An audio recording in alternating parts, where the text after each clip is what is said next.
Bismillahirrahmanirrahim. Assalamualaikum warahmatullahi wabarakatuh. Nama saya Julita Ramadhani dari Prodi Ilmu Al-Quran dan Tafsir semester 4. Kali ini kami akan menjelaskan tentang perkembangan studi Al-Quran guna memenuhi tugas mata kuliah isu-isu aktual dengan dosen pengampu Bapak Sodikin MA.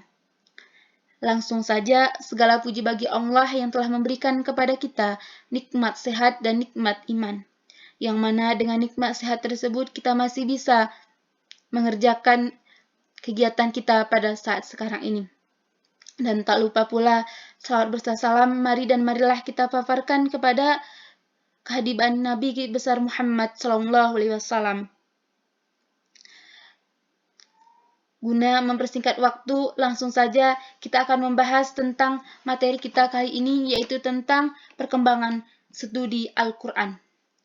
Yang mana perkembangan studi Al-Quran ini dibagi menjadi 3 tahap. Yang pertama adalah tahap formatif, dan tahap afirmatif, dan tahap reformatif. Tahap formatif dalam perkembangan studi Al-Quran yakni berupa tafsir-tafsir yang berbasis pada nalar dan mistis. Sedangkan tahap afirmatif, penafsiran pada tahap ini banyak dipengaruhi oleh bias-bias ideologis. Artinya, penafsiran masa itu lebih dominasi oleh kepentingan-kepentingan tertentu, sehingga Al-Quran seringkali diperlakukan untuk melegitimasi kepentingan tersebut. Yang kemudian tahap reformatif, yang mana pada penafsiran pada tahap ini ditandai dengan corak kritis dan transformatif.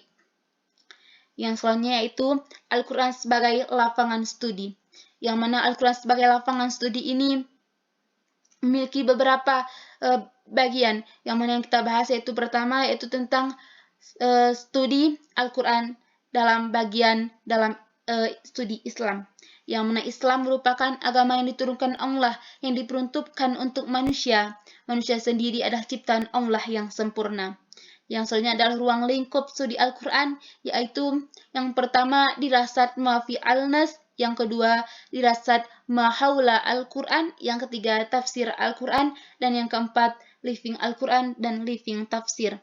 Yang selanjutnya perangkat studi Al-Quran secara ilmiah, yang mana pada perangkat studi Al-Quran secara ilmiah ini dibagi menjadi bagian, yaitu teks Al-Quran, indeks, kamus, tata bahasa, susunan tema-tema, kemudian tafsir, kemudian bibliografi, dan pendekatan.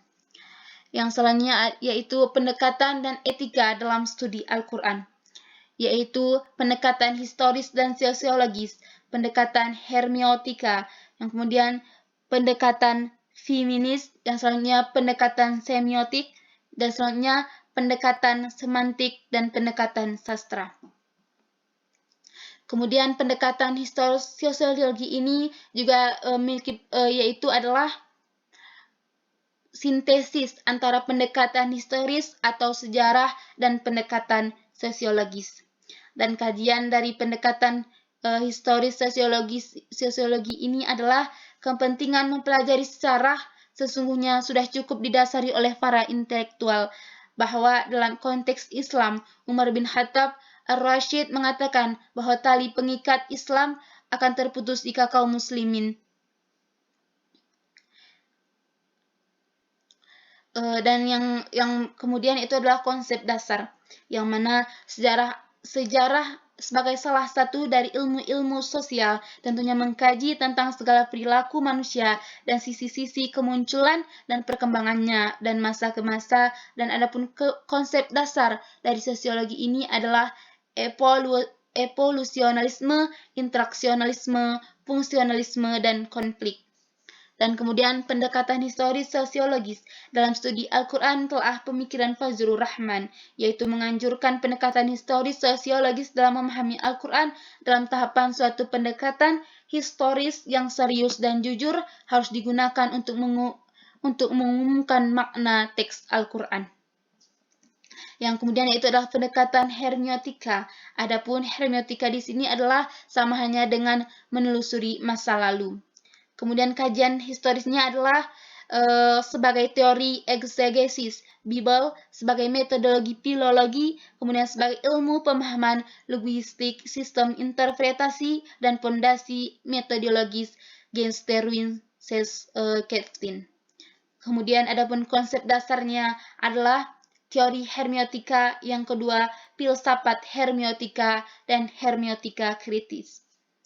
Sedangkan pendekatan hermeneutika ini adalah dalam studi Al-Quran telah pemikiran Farid Esaj, yang mana menurut Farid Esaj adalah hermeneutika adalah digunakan sebagai bedah atas teks Al-Quran dan juga memuat memuat aturan-aturan metodologis yang dapat diterapkan dalam penafsiran. Kemudian yaitu adalah pendekatan feminis. Feminis di sini adalah paham dan budaya perempuan yang anti laki-laki yang menentang kodrat dan sebagai perempuan. Atau kajian historisnya itu adalah lahir tumbuh dan perkembangan bersamaan dengan lahir tumbuh dan perkembangannya penggerakkan feminisme. Sedangkan konsep dasar dari pendekatan feminis ini adalah yang harus dicermati dalam pendekatan feminis adalah selalu menggunakan analisis kesetaraan gender sebagai pisau bedah terhadap segala pembacaan atau berbagai permasalahan. Pendekatan feminis juga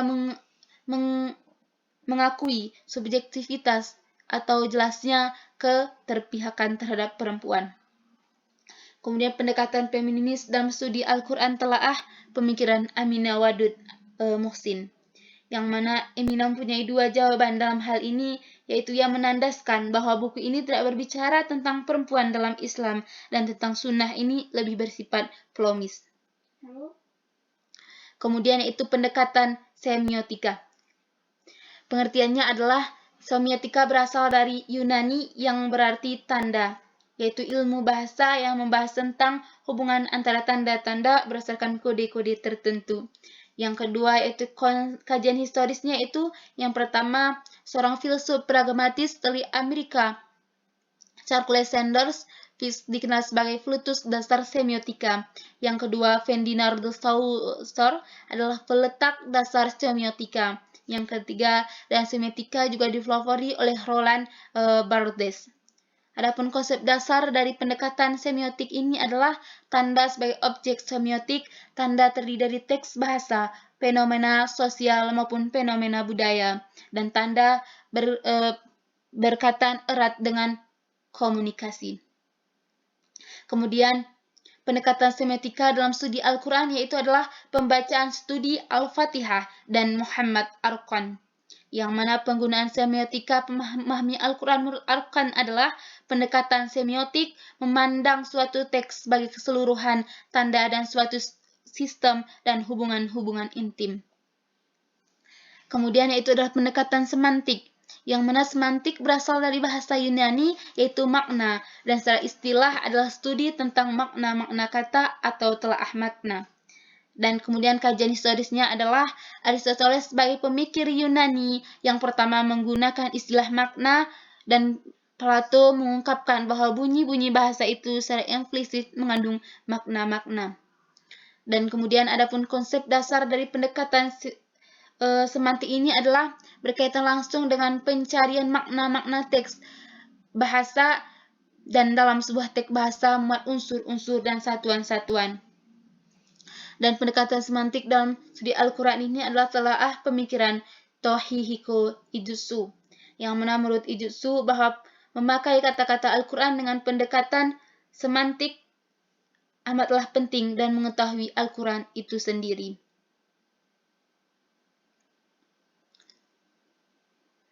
Mungkin hanya inilah yang dapat saya sampaikan.